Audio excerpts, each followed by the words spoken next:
اعوذ باللہ من الشیطان الرجیم بسم اللہ الرحمن الرحیم۔ محترم ناظرین، میں غفور احمد آوان آپ سے مخاطب ہوں مشن 92 سے۔ آج جو خبر آپ کو بتانی ہے کہ جمعیت علماء اسلام پاکستان کے امیر مولانا فضل الرحمان اپنے ایک وفد کے ہمراہ دورہ افغانستان کے سلسلے میں کابل پہنچ چکے ہیں۔ آج وہ یہاں سے اسلام آباد سے اسپیشل تیاری پر کابل پہنچے، اور ابھی تک اطلاعات کے مطابق ان کی وہاں کے جو نائب وزیر اعظم ہیں ان سے ملاقات ہوئی ہے، اور وہاں کے جو وزیر خارجہ ہیں ان سے ملاقات ہوئی ہے۔ ہمارا موضوع اس پر تفصیلاً ایک ویڈیو میری آئے گی اس چینل پر سے کہ یہ دورہ کیوں مولانا صاحب کا ہوا ہے، اور افغان حکومت نے مولانا فضل الرحمان صاحب کو باقاعدہ دعوت دی۔ پاکستان میں افغانستان کے عبوری سفیر کچھ دن پہلے مولانا صاحب کو تشریف لے گئے تھے، اور افغان حکومت کی طرف سے ان کو یہ دعوت دی گئی تھی کہ آپ افغانستان کا دورہ کریں۔ اس کے بعد ایک ویڈیو پیغام پشتو میں افغانستان کے وزیر خارجہ کو بھی آ گیا تھا کہ ہم نے باقاعدہ دعوت دی ہے، اور مولانا صاحب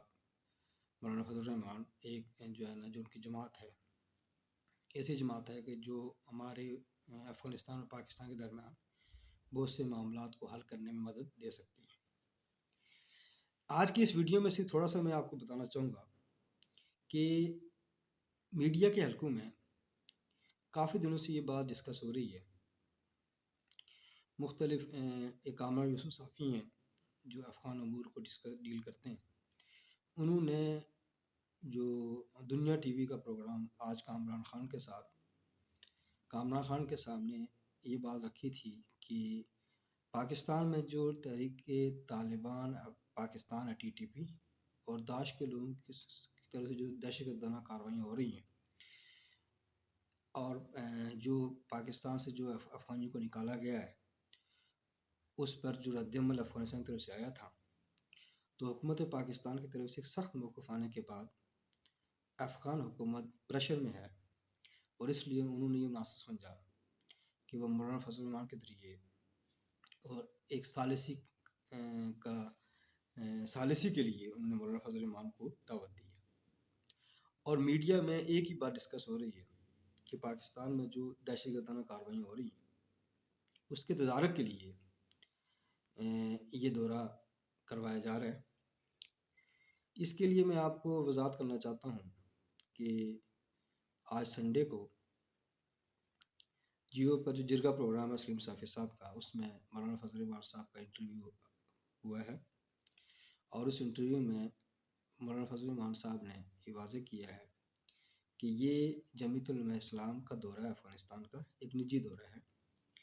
اور ہمارے ایک نظریاتی تعلقات ہیں طالبان سے۔ اور جب امریکہ نے افغانستان میں حملہ کیا تھا، ہم نے طالبان کی نہ صرف حمایت کی تھی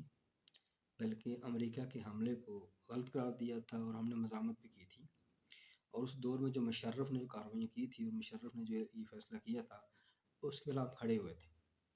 اور جب افغانستان میں طالبان کامیاب ہو گئے تھے تو اس کے بعد برملا ہم نے اس کو ویلکم کیا تھا، اور ہم نے حکومت پاکستان کو بھی یہ کہا تھا کہ افغان حکومت کو تسلیم کیا جائے۔ اب یہ ہے کہ ایک تو یہ دورہ نجی دورہ ہے، دو جمعیت علماء اسلام جو پاکستان میں ایک بڑی مذہبی جماعت ہے، اور امارت اسلامی افغانستان جہاں طالبان کی حکومت ہے، اور طالبان نے بھی جو جدوجہد کی ہے وہ اسلامی نظام کے لیے کی ہے، اور پاکستان میں بھی جمعیت علماء اسلام ایک سیاسی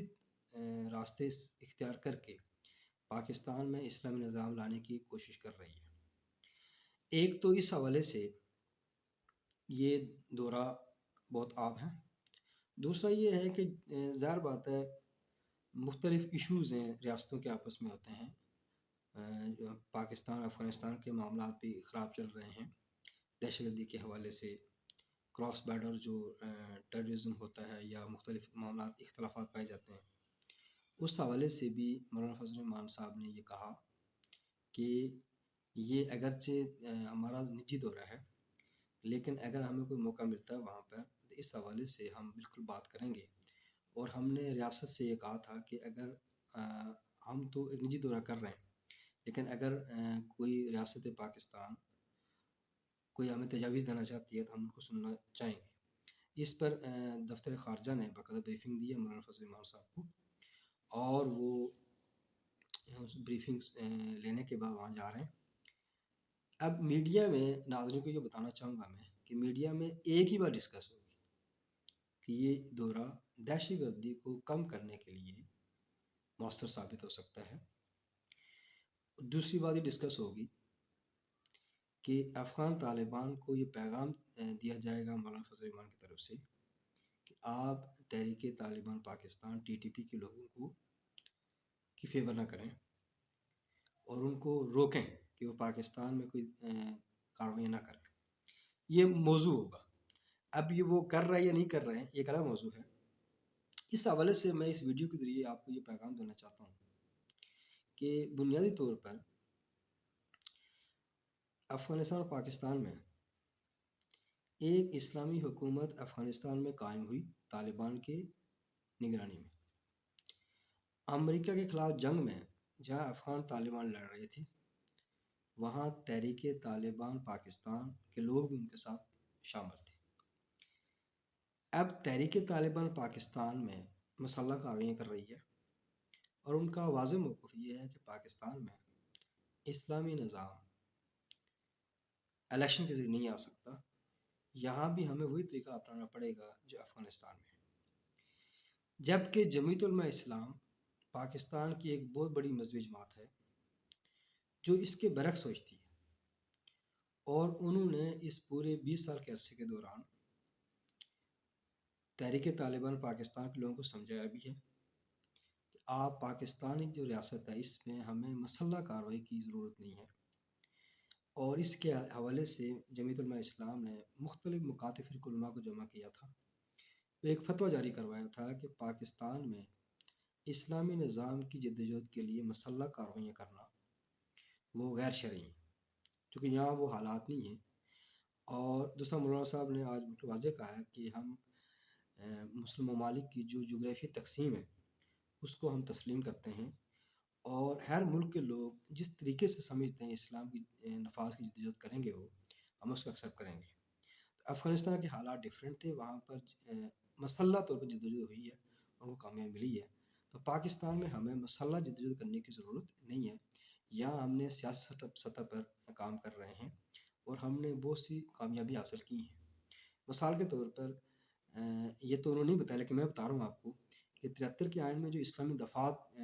شامل کی گئی تھیں، اور پاکستان کا جو نام ہے اسلامی جمہوریہ رکھا گیا،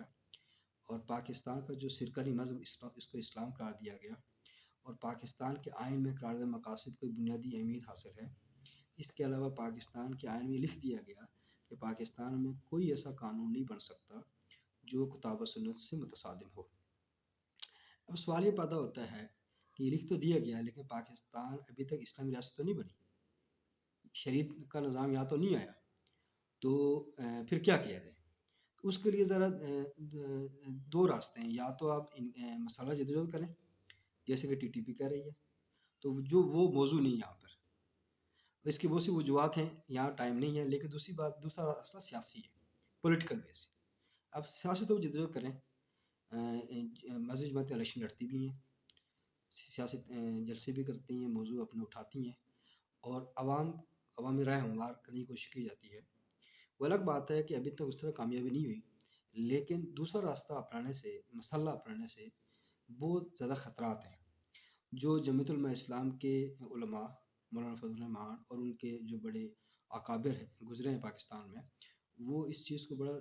گہرائی کے ساتھ سمجھتے تھے کہ پاکستان میں کوئی ایسی کارروائی کر کے اپنے کو مسلح کر کے شریعت کے نفاذ کے لیے ہماری طاقت کو کمزور بھی ہو سکتی ہے، اور ہم جب ریاست سے ٹکرائیں گے تو اس سے ہمیں کچلا بھی جا سکتا ہے۔ یہ ایک ٹیکنیکل مسئلہ ہے، اس لیے جمعیت علماء اسلام یہ سمجھتی ہے کہ پاکستان میں اسلامی نظام کے نفاذ کے لیے جو جدوجہد ہو سکتی ہے وہ سیاسی جدوجہد ہو سکتی ہے۔ یہاں ایک نقطہ یہ بھی بیان کرنا چاہتا ہوں میں آپ کو کہ جو پاکستان کچھ جماعتیں ایسی بھی ہیں جن کا بھی یہ دعویٰ ہے کہ پاکستان میں اسلامی نظام الیکشن سے نہیں آ سکتا، اس کی جو بہترین مثال ڈاکٹر سر احمد رحمۃ اللہ علیہ کی ہے، جن کی تنظیم ہے تنظیم اسلامی، جنہوں نے 1975 میں بنائی تھی، اور ان کا موقف یہی ہے کہ پاکستان میں الیکشن سے جو ہے نا اسلام نہیں آ سکتا. اور اس حوالے سے بھی وہ ٹی ٹی پی ہے یا صوفی محمد صاحب تھے، انہوں نے تحریک چلائی تھی، ڈاکٹر صاحب ان کی حمایت کر رہے تھے. لیکن ان کا موقع یہ ہے کہ جو بھی جدوجہد ہو غیر مسلح ہو، عوامی احتجاج کے ذریعے ہو. تو یہ ٹی ٹی پی اور تنظیم اسلامی اور صوفی محمد جو تحریک چلا رہے تھے، ان کا ایک ہی فلسفہ ہے. جمعیت اسلام اس کے برعکس کھڑی ہے کہ پاکستان میں اسلامی نظام کے نفاذ کے لیے جو جدوجہد ہوگی وہ ہوگی سیاسی، پولیٹیکلی اسٹرگل ہوگی. الیکشن میں حصہ لیں گے ہم پارلیمنٹ اسلام نافذ کرنا چاہتے ہیں، پارلیمنٹ اپنی طاقت بنائیں گے. اب پارلیمنٹ میں ظاہر بات ہے صرف مذہبی قوت تو نہیں ہوگی، دوسری پارٹیاں بھی ہیں، سیکولر جماعتیں بھی ہیں، لبرل جماعتیں بھی ہیں، اور جو ہے نا علاقائی جماعتیں بھی ہیں. ان کے ساتھ مل کر ہم نے پہلے پارلیمنٹ کو مضبوط کرنا ہے، اور گریجولی یہاں اسلام نافذ ہوگا. تو یہ بنیادی بات میں نے آپ کو بتانی تھی. اس پر جو ہے نا ایک سوال ہی پیدا ہوتا ہے کہ جمعیت علماء اسلام ابھی تک کامیاب کیوں نہیں ہوئی، اور یہ جو جماعتیں پاکستان میں سیاسی اسلام کو پسند نہیں کرتی، اور اس کے کیا نقصانات ہو پاکستان میں ہوئے. اور